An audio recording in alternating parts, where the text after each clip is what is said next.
Hello everyone, welcome to Technologies Discussion channel. Today, I'd like to continue the discussion on satellite communication. Okay, so for this video, I'm going to discuss the various terminology that we actually use to describe satellite communication. Okay, so in fact, over here, you can see that these are the 6 terminology that we actually use to describe satellite communication. Okay, the first one will be the space segment. So from the name, you can imagine that whatever that is so-called in the space, we call this space segment. Next will be the ground segment. Okay, is whatever that is on the earth. This is what we call the ground segment. Okay, in fact, besides space segment and also ground segment, we have another one which is the user segment. Okay, but this part I have omit because there is not much technical discussion. So basically for this video, okay, I have omit the user segment. Next, okay, I'm going to describe what is actually uplink and downlink. The key difference between uplink and also downlink. Okay, why this uplink or downlink actually want to use this lower frequency? Okay, I will describe on this discussion on the terminologies of uplink and downlink.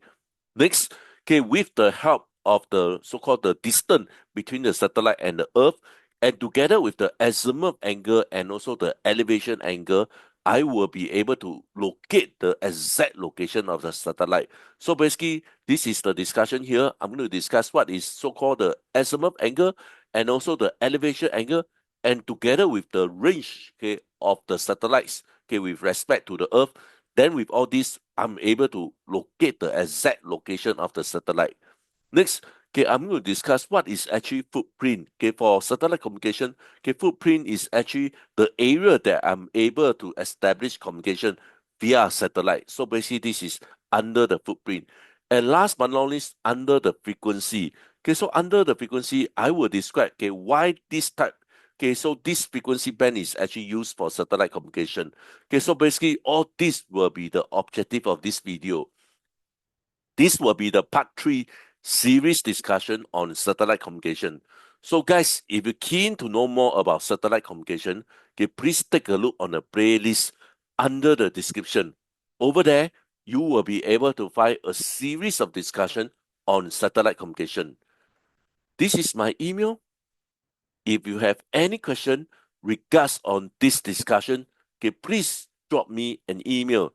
Okay, or if not, if you want to have a faster response, you are always welcome to ask me your question through the comment.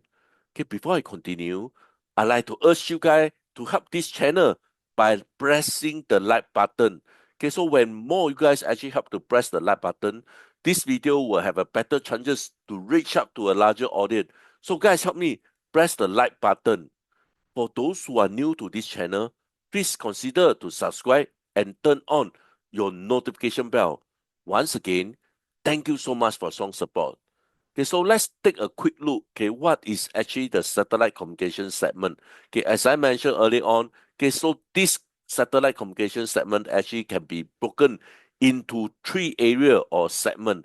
Okay, the first one will be the space segment. Okay, so basically whatever up in the space, we call this space segment. The next one will be the ground segment. Okay, so basically this is whatever that is on the earth. So this is what we call the ground segment. And last but not least, the user segment, okay, basically will be the terminal to control the either the ground segment or the space segment. Okay, but there is not much technical discussion on the user segment. So therefore, in this series of discussion, I have omit away the user segment. So basically, this video, I mainly will concentrate on the space segment and also the ground segment. Let's quickly go through the space segment. Okay, so basically this is the first terminology that I'm going to describe. Okay, what is actually lumped under the space segment? Okay, so the element of the space segment of a communication system are shown over here. Okay, so basically beside the actual satellite, okay, which we know that this is actually called the space segment. Okay, so basically the space segment include the satellites or satellites in orbit. Okay, and also some of the ground station that actually provide the operation control of the satellite. So basically, beside the satellite, okay, so some of the feature on the ground actually lump under the space segment. So basically, from here you can see that some of the essential controlling system actually so-called lump under the space segment. Okay, so basically the ground station is actually referred to as the tracking telemetry, and also the command station. Okay, or alternative, the tracking, telemetry, command, and monitoring. Okay, so which is TTC&M station. So basically, these are so-called taking care on the operation control of the satellite. So basically, in short, the space segment, beside the satellite that is up in the space, okay, some of the ground station here actually belongs to the space segment. So basically, whatever task that is actually used to control the satellite, all this actually lump under the space segment. Next, okay, so the TTC&M station actually provide essential spacecraft management and control function to keep the satellites operating safety in orbit. Okay, so basically some of the feature, okay, on the ground that we need is to control, okay, the satellite. Okay, for example, as you mentioned over here, okay, we need to control the satellite. If not, okay, some catastrophic so-called they may crash to each other, etc. So we must be able to control the satellite up in the space. The TTC&M link between the spacecraft and the ground are usually separate from the user communication link. Okay, so which means that our user communication link and all these control link, they are actually so-called separated. However, they may operate in the same frequency band or maybe also in other band. So basically, in short here, okay, so this part to control the satellite, these are very essential. So therefore, okay, so this we may consider to separate this. Okay, so or they may use the same frequency band, or for some case here, they actually use another frequency band to establish the control operation of the satellites. Okay, so the TTC&M is the most often accomplished through a separate Earth terminal facility specifically designed for the complex operation required to maintain a spaceship in orbit. So over here, you can imagine that, for example, okay, this part of the ground station, okay, they actually don't call the ground station.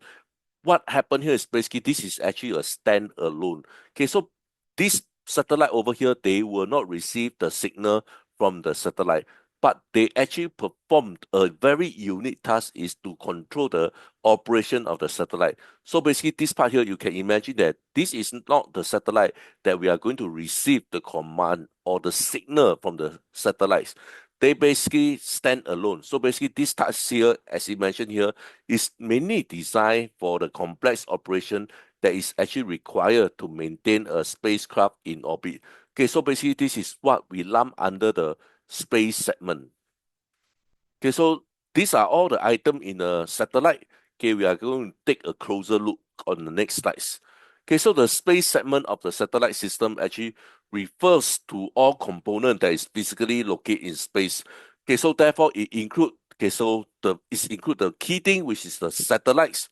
Okay, the primary part of the space segment, okay, which is the satellite, they are actually used for communication, Earth observation, navigation, or scientific research. Okay, so basically this is the satellites. Next will be on the transponder. Okay, so what is actually a transponder? Okay, transponder is also known as relay. Okay, so the device on board the satellites that receive signal from Earth, okay, amplify them and retransmit them to a different location. So just imagine this, the Earth station send a signal all the way to the satellite to the transponder. So the transponder receive the signal, they amplify the signal, and then they retransmit them to another different location. So basically from here, you can imagine that transponder in fact act like a relay. So they actually amplify the signal and retransmit them to another location. Antenna system. Okay, so the antenna system facilitate the transmission and also the reception of signal between the satellites and ground station. Okay, so every so-called comms need an antenna to establish communication. So therefore, there are actually two sets of antenna system, one on top on the satellite, the other one will be on the ground station. Okay, so later on, you will be able to see a picture on the antenna system. Next will be on the power system. Okay, so up in the sky on the satellite, there is no power supply. So therefore, they are mainly using this solar panel. And together with the solar panel and also the battery, okay, so this ensure that the satellite have continuous power. Okay, so basically this is for the power system for the satellites. Next, on the thermal control system, So what they do is basically they regulate the satellite temperature in space. Okay, in the space, the temperature can be extreme hot or extreme cold. Okay, so therefore we have this thermal control system to regulate the satellite temperature in space. Next will be on the altitudes and also the orbit control system, okay, which is known as AOCS. Okay, so this ensure the satellites remain in its intent orbit and maintain proper orientation. Okay, so basically over here you can see that all these actually make up the space segment. Next, let's move on to the ground segment here. So where is actually the ground segment? As you can see from this picture here, this is what we call the ground segment. Okay, so the ground segment of the satellites refers to the infrastructure and also the system on Earth that is responsible for communicating with and managing the satellites. Okay, so it acts as an interface between the satellites and its operator, ensure the satellites perform its intent mission effectively. Okay, the ground segment typically include, okay, 5 items here, as you can see from here, include all these 5 items. Okay, so basically this is on the ground segment here. So basically, the first thing is consists on the ground station. Okay, so these are the facilities that is equipped with antenna. As you can see that this is actually the antenna. We also have the transmitter and also the receiver. Okay, so basically the satellite, they can be transmit the signal to the satellite, the ground section here. They can be also the receiver to receive the signal from the satellite. So basically over here, you can see that the ground station, they need to have the transmitter because they may have a message to send to the satellite, or they may have message to be received on the satellite. So hence they need to have both the transmitter and receiver so as to able to communicate with the satellites. Next, the ground station is also responsible for uplink commands and also receiving downlink data, okay, such as telemetrics, tracking information, or mission-specific data. Okay, so basically this is under the ground station. Next, okay, under this mission control center, okay, so beside controlling the satellites, okay, the ground satellites also need to have some form of control, the ground station. Okay, so the central hub for managing the satellite operation. Okay, so they handle the planning, monitoring, and controlling satellite activities such as orbit adjustment and also the payload management.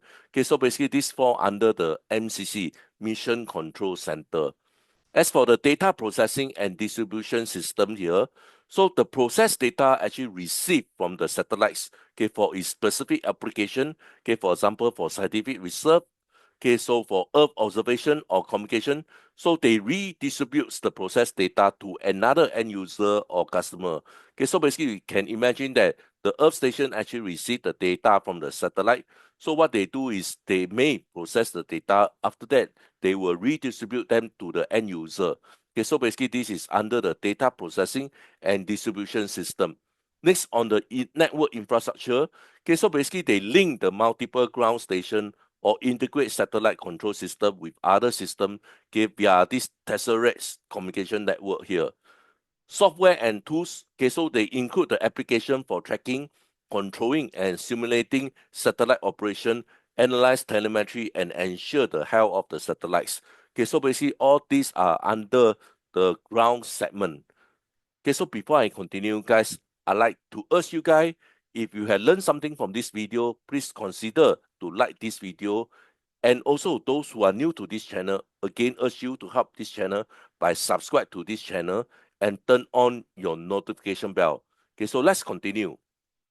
Okay, the next terminology that I'm going to discuss will be the uplink and downlink. Okay, what is uplink and what is actually downlink? Okay, so this is what we call a uplink. When we actually send a message from the satellite Earth station all the way to the satellite, we call this a uplink. While the satellites actually send a signal down all the way to the satellite Earth station, we call this downlink. As you can see from here, uplink and downlink. Okay, so basically the definition is mentioned here. The uplink is actually the signal path from ground transmit to satellite. So basically from the ground transmit to satellite. As for the downlink, the signal path from satellites to ground receiver. Okay, so therefore, this is the simple way to distinguish what is uplink and what is actually downlink. Okay, so over here you can see that most of the time the uplink, okay, not most of the time, in fact, all the uplink will have a higher frequency and all the downlink has a lower frequency. Okay, so firstly, we need to understand why. Okay, so this is a free space path loss equation. Okay, from this equation over here, you can see that the free space path loss is actually depend on the distance and also the frequency. Okay, so basically the distance, most of the time we cannot adjust anymore. So let's focus on the frequency. From this equation, you can see that the higher the frequency, the higher loss I'm going to have in terms of the path loss. So in short over here, okay, so on the ground station, okay, we don't have any issue on the power. So therefore, we would like to put them under the high frequency. Although this will have a so-called higher chances of loss, okay, but because we don't have any issue on power, so therefore we can send a larger power to ensure that the data will be able to send to the satellite. So therefore, for uplink, most of the time, we will put a higher frequency. Okay, so the downlink, okay, we will actually use a lower frequency to transmit the message because there is always constraint of power for satellites. Remember, for satellites, they are actually powered up by solar panel. So hence, there is no so-called power source, okay, to power up the satellite. So therefore, for this case here, we actually want to send a lower frequency for the downlink. Okay, so basically this is why, okay, uplink always have a higher frequency, as for downlink always have a lower frequency. Okay, so this will be further discussed on the frequency. But over here, I have explained what is uplink and also what is downlink.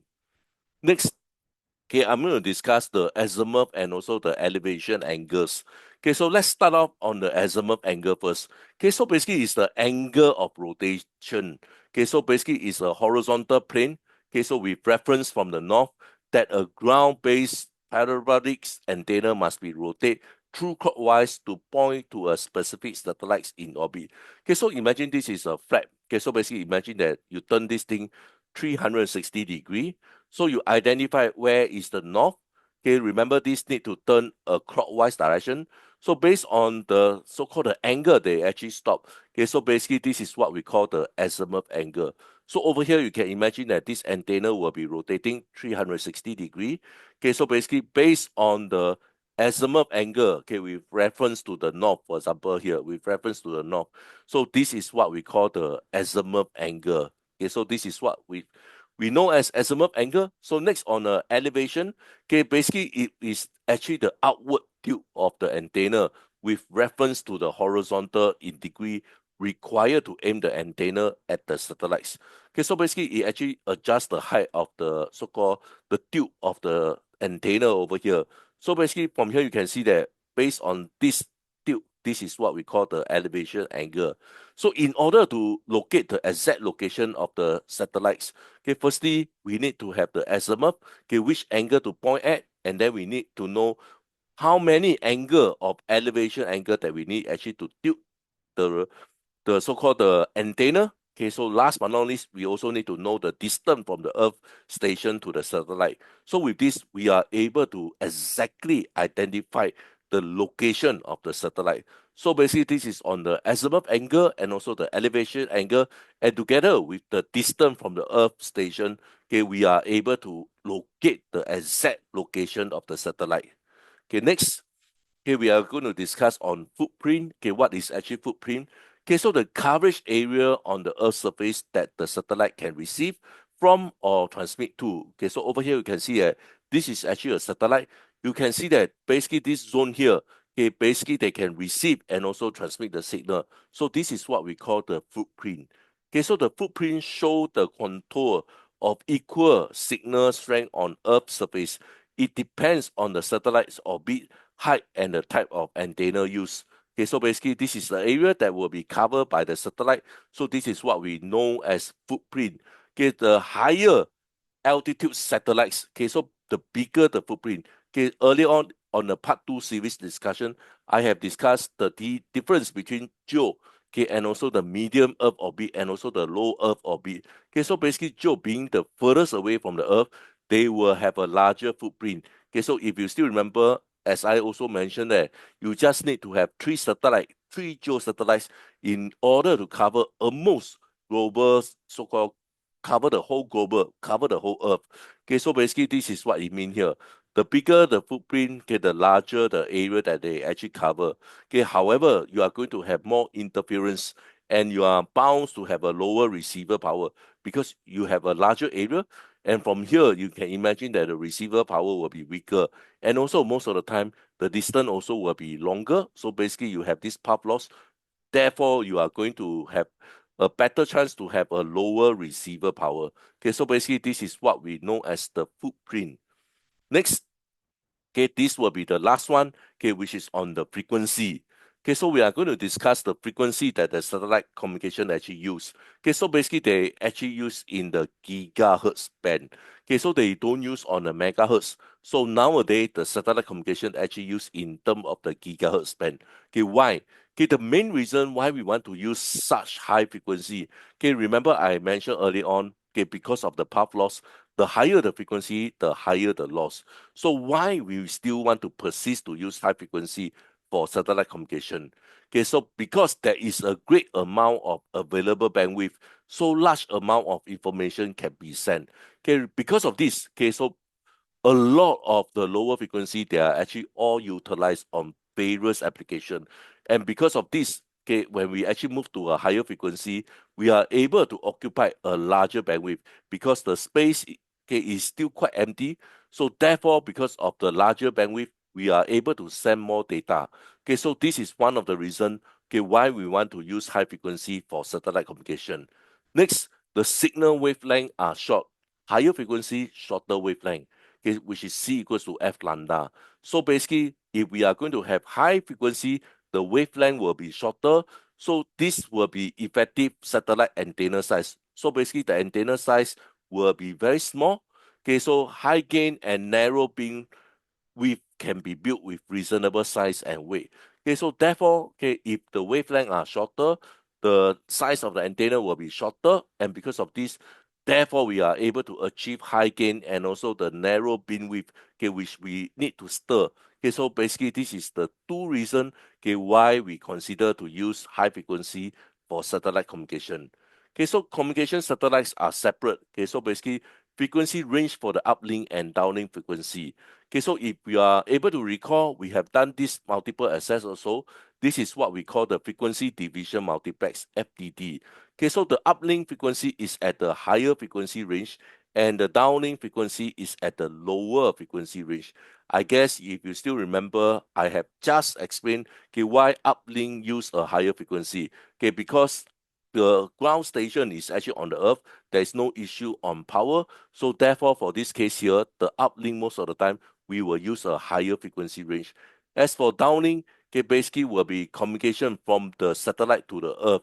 Okay, there is always constraint of power up in the satellites. Okay, basically they fall on solar panel. So therefore, because of this reason, the downlink frequency most of the time we will use a lower frequency range. Okay, let me give you an example. Okay, so in the C band, okay, the uplink frequency is at 6 gigahertz. So this is actually the higher frequency, while the downlink frequency actually use the 4 gigahertz. So from here you can see that uplink use a higher frequency, downlink actually use a lower frequency. Okay, so the typical frequency band used in satellite communication is shown over here.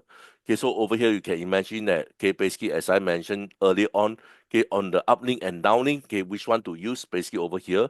So let me quickly explain this. The higher the frequency, the shorter the wavelength. So for C-band, okay, which is commonly used frequency, the 6 gigahertz is for uplink and 4 gigahertz is for the downlink. Okay, so this is for the C-band.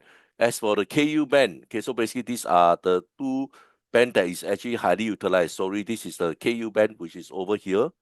Okay, KU band here. So commonly used frequency is 40 gigahertz uplink and 12 gigahertz downlink. Okay, so basically for this reason, the KU band is not used as far as possible in area where there are many range. So basically, if some of the location which is hard to locate, so then we will not want to use KU band.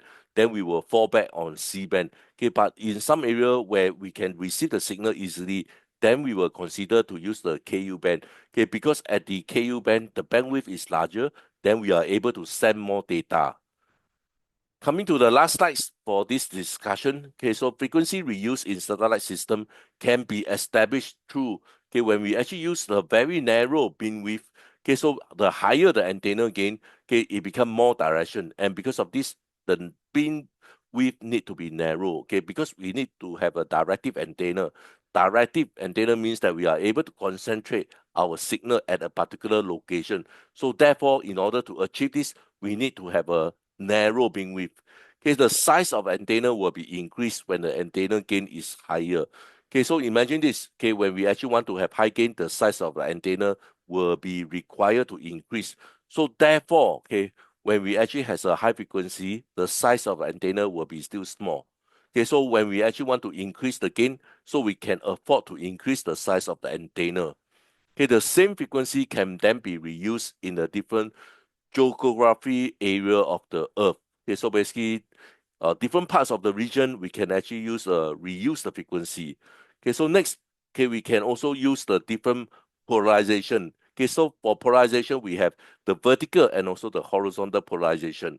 Okay, so let's do a quick recall. The polarization refer to the orientation of the electric field of the EM signal. Okay, so different information can be transmitted to different Earth station, okay, receiver, okay, using the same frequency band, but simply using the different electromagnetic polarization, either the vertical or the horizontal polarization. This is what I mean. Okay, so again, let me give you an example. Okay, so one can use the vertical polarization and another one can use the same frequency but use the horizontal polarization. Okay, so basically you can use the same frequency, but you can actually use the different polarization. So basically for polarization, we have the vertical polarization and also the horizontal polarization. Okay, however, this is less effective because the Earth atmosphere can change the polarization of the transmit EM wave, okay, in a process that is actually called depolarization. Okay, so with this, I'd like to end my discussion. Over here, I have discussed the different terminology, in fact, 6 of them, okay, to describe the satellite communication. I'm not sure whether are you able to recall. We have discussed on the space segment, the ground segment, uplink and downlink, okay, and also the azimuth and elevation angle, footprint, and last but not least, this discussion, which is the frequency. Okay, so with this, I'd like to end my discussion. Okay, please help to like and subscribe. Once again, thank you so much for your time. I hope to see you guys soon. Bye for now. Thank you.